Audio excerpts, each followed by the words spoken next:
बयस 95 वर्ष चम धुड़ुधुड़ु होईगलानी कथा मध्य ठीक रे कहि पारुनाहांती हेले आजी जाए सरकारंक वर्धित भत्ता पाइबारु वंचित अंटारे ना अछि बल चालिबाकू ना अछि शक्ति तथापि बयसर अपराह्ନରେ निज अधिकार पाइबाकू पण गरिछंती सेथिपाई अभियोग शुणाणी शिविर को आसिछंती ता पुणी खटियारे बुहा हुई।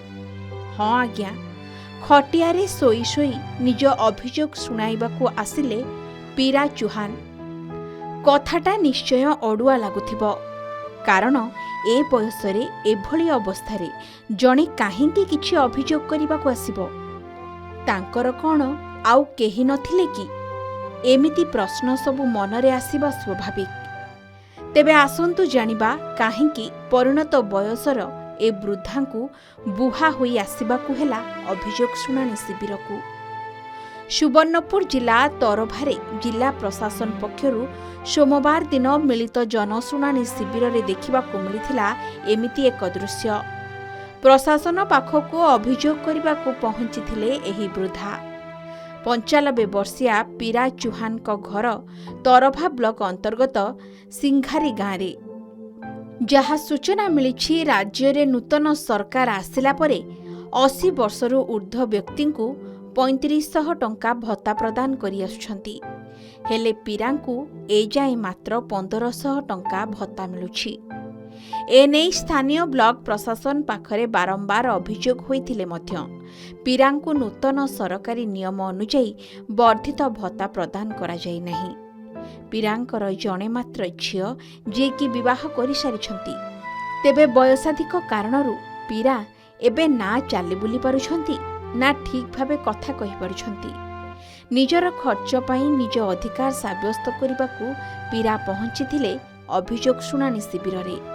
तांको किछि समाजसेवी एक खटियारे बोही मिलित जनशुणाणी शिविर रे पहुंचाइथिले। एही जनशुणाणी शिविर रे उपस्थित थिले अतिरिक्त जिलापाल अंजलिना प्रधान, जिला मुख्य उन्नयन अधिकारी अश्विनी मेहेर एवं जिला आरक्षी अधीक्षक रामप्रसाद साहू। एमानंक आगरे वृद्धा पीरा तांको गुहारी जणाइथिले।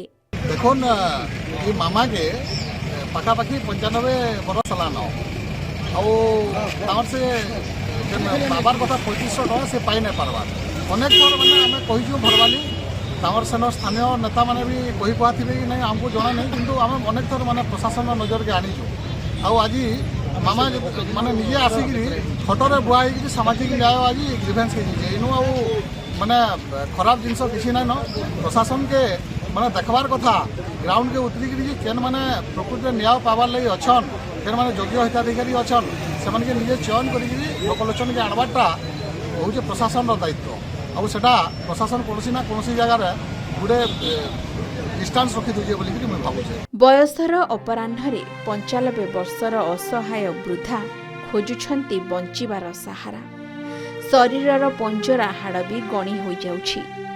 एभଳି अवस्थारे तांकु शुणाणी शिविर को आसिबाकू पड़िला जहा अत्यंत लज्जाजनक और निंदनीय घटना। एहा प्रशासन पारिबापणिया उपरे प्रश्नवाची सृष्टि करिछि। तेबे एने कौनसी प्रशासनिक अधिकारी प्रतिक्रिया मिल पारि नाही।